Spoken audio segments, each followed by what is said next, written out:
Hello friends, welcome back to my channel. My name is Kayla. Thank you so much for clicking on this video.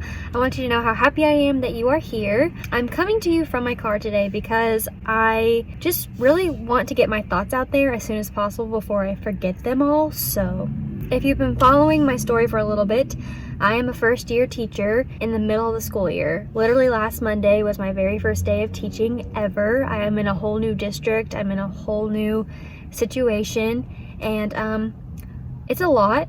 I've learned a lot.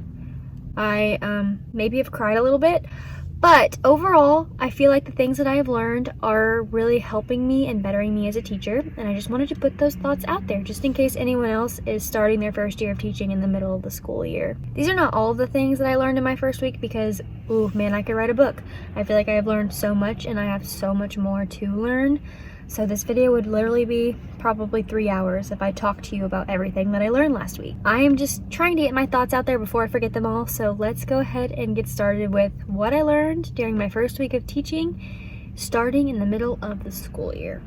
So I'm going to keep these little tidbits really brief.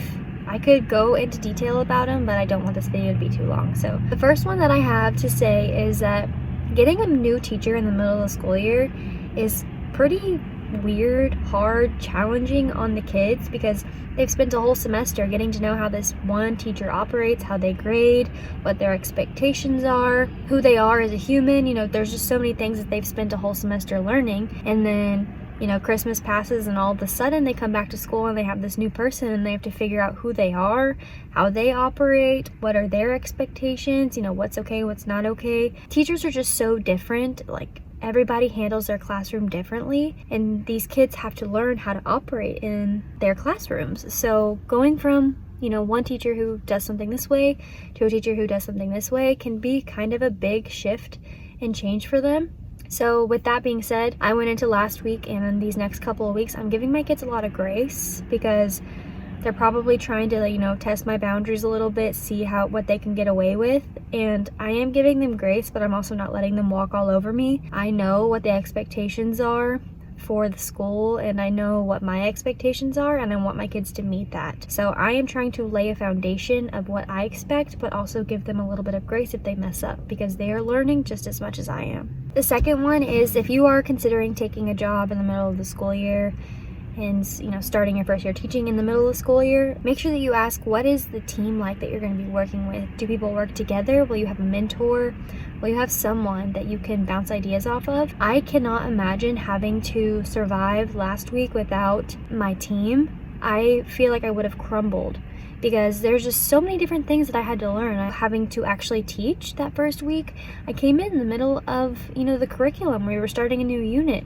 So I had to figure out, what unit were they in? And thankfully my team, had everything set up for me. I didn't have to plan a thing on my own because they already had all the stuff that they were doing, and they just gifted me that because they work together as a team. They plan as a team, they do assignments as a team, and it's just nice that they were so welcoming to me and, were helping me with every little thing that I needed, because I feel like I'm pretty sure I would have crumbled if I didn't have the support that I did. And I'm really thankful that I'm going to have that continued support going on, because I'm sure I'll have another million questions to ask them, and I'm still kind of trying to figure out my life. It's just nice having a team around you that really will help you out and support you. And also, it's nice to have some other teacher friends to talk to about things that are going on, even if they're not in your district or in your specific team. It's just nice to be able to bounce ideas off of people and talk about your day and know that you're not crazy and you're also not alone, because a lot of the things that teachers feel, you can probably bet that another teacher is feeling the exact same thing you are. So yeah, having a team, having a community, having someone you can talk to, really important. I don't take that for granted. So I think that this next one is probably the most important one that I learned last week, and that is to really prioritize building healthy, positive relationships with your students before you dive into the content. I'm not saying put the content completely on the back burner. We have strict curriculums that we need to abide by, and you have your certain test days and things that you have to do stuff, but you can't just come in your first day of school in the middle of the school year with all these new kiddos and just expect them to want to learn from you the second that they meet you. Especially high schoolers, they need to know that they can trust you, that you are there for them, that you're on their side, you're in their corner, and you really want them to do their best. and you want the best for them. And if you come in and you're just, okay, turn to page 6, this is what we're doing, they're gonna be like, okay, who is this person? And they probably won't be super inclined to want to listen to you teach because they don't know anything about you. So I think that if you maybe spend maybe a few days, or you do a little bit each day, if you really have content that you have to jump into, just getting to know your students, getting them to fill out student surveys, telling them about you, really getting to know their personalities, what extracurriculars they're in, really prioritize learning their names. I think that the more effort you put into building those positive relationships with them, they will appreciate it, they will understand that you are trying, and they will probably be more inclined to learn from you and want to learn from you, want to listen to you, because they realize that you value them as a human and not just a number in a classroom. Man, I feel like I could talk about the importance of building positive relationships with your students for so long, but I'm just gonna leave it at that. It's really important. Don't forget to do it. Don't think that it's not important. Don't jump right into the content. Even if you feel like you have to, at least take a day just to try to get to know your students. They will appreciate it so much. Fourth thing, short and sweet, don't freak out if you make a mistake. They're gonna happen.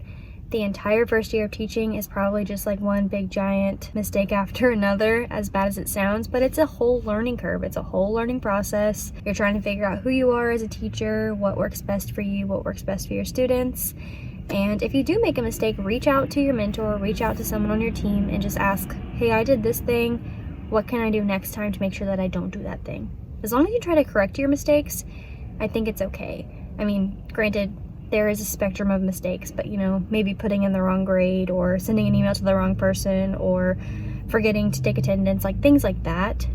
The mistakes are not that big. So if you do make a mistake, be easy on yourself, figure out how you can not do it next time, and then give yourself a blank slate. And lastly, a pretty important one, even if you feel like you have no idea what you're doing, you probably do know what you're doing. I feel like I have no idea what I'm doing, but at the end of the day, I have to think about, why am I teaching? Why did I go into this? Where is my heart? I just think it's easy to get wrapped up in, all these veteran teachers are doing so much better than I am. They know so much more than I do. Maybe you think that like your kids like the teacher before you better.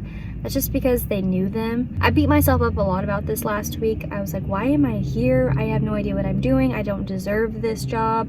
I'm not doing these kids a service. I feel like I'm just here. And by the end of the week, I had so many people tell me like, you did such a great job. I can't believe that you handled it that way. And you just have to remind yourself, like, you do know what you're doing. You're in this for a reason. Your heart's in the right place. You're trying your best. Your kiddos can tell that you are trying your best. And that's really all that matters. You're trying your best. You're doing everything in your power that you can to make sure your kiddos succeed. You might not know everything that you're doing, but you're gonna learn, and that is okay. Give yourself some grace. You're giving everybody else grace. Make sure you give it to yourself too. I feel like this was just kind of a video to myself. I wish I would have listened to it last week or something. I also feel like it was maybe just kind of a therapy session. I'm not sure. I hope I didn't ramble too much. I hope this helped someone who was starting teaching in the middle of the school year. At the very least, I hope it was somewhat entertaining. But thank y'all so much for watching. Please leave a comment down below and let me know if you have any tips for someone who's starting teaching in the middle of the school year. I would really, really appreciate it. Also, please hit the subscribe button if you would like to stick around. If not, it's totally fine. I kind of get it, but I do really hope to see you in the next video. Thanks so much for watching, friends. Bye.